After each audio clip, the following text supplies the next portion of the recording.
కూడా అన్ని డిపార్ట్మెంట్స్కి సంబంధించి అంటే pollution control department, boiler security department, రియాక్టర్స్కి సంబంధించి, ఎలక్ట్రిసిటీకి సంబంధించి, ఫైర్కి సంబంధించి అన్ని డిపార్ట్మెంట్లు క్రోడీకరించి వాళ్ళు ఇన్స్పెక్షన్ కూడా చేస్తారు.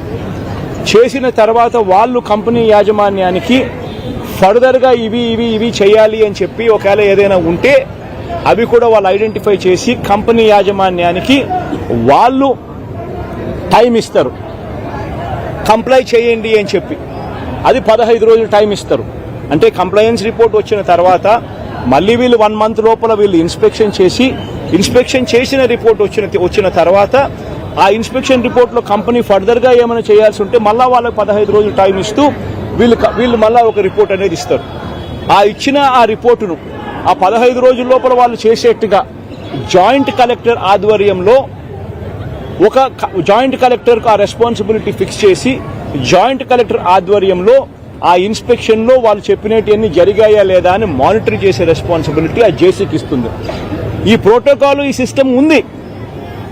ఇది ఒక రిఫార్మ్ కింద ఎల్జీ పాలిమర్స్ ఘటన జరిగిన తర్వాత నీరవ్ ప్రసాద్ గారి ప్రస్తుత చీఫ్ సెక్రటరీ గారు ఆయన ఆధ్వర్యంలో హై లెవెల్ కమిటీ వేసిన తర్వాత ఆయన స్టడీ చేసిన తర్వాత ఆయన ఇచ్చిన సిఫార్సులతో ఈ జీవో ఇష్యూ చేసి ఈ ప్రోటోకాల్ అనేది ఎగ్జిస్టెన్స్ లో ఉన్న ఈ జీవోను పూచా తప్పకుండా ప్రభుత్వం గన మానిటర్ చేసి ఉండింటే ఇది జరుగుతాందా లేదా అన్నది గన గవర్నమెంట్ లో ఉన్న పెద్దలు మానిటర్ చేసి ఉండింటే చాలు ఇటువంటి ఘటనలు మళ్ళీ పునరావృతం కాకుండా ఉండే పరిస్థితి ఉండేది.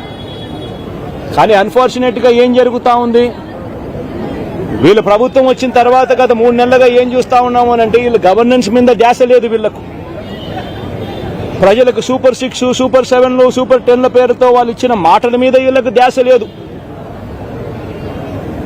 వీళ్ళ ధ్యాస అంతా రెడ్ బుక్ పరిపాలన, వీళ్ళ ధ్యాస అంతా రెడ్ బుక్ తెరచడము, ఎవరెవరికి కక్షలు ఉన్నాయో ఆ కక్షలు తీర్చుకునేదానికి గ్రీన్ సిగ్నల్ ఇవ్వడం. ఇది వీళ్ళ పరిపాలన మీద వీళ్ళ ధ్యాస.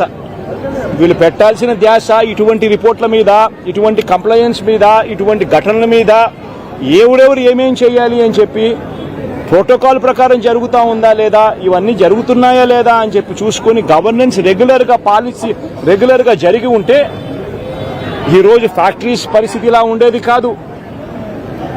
ఈరోజు ఈ కార్మికులు చనిపోయి ఉండేవాళ్ళు కాదు. ఈరోజు స్కూళ్లు బాగుపడి ఉండేటివి. ఇంగ్లీష్ మీడియం టోఫుల్ 3వ తరగతిలోనే టోఫుల్ పీరియడ్ తీసి ఉండేవాళ్ళు కాదు. నాడు నేడు కొనసాగుండేది.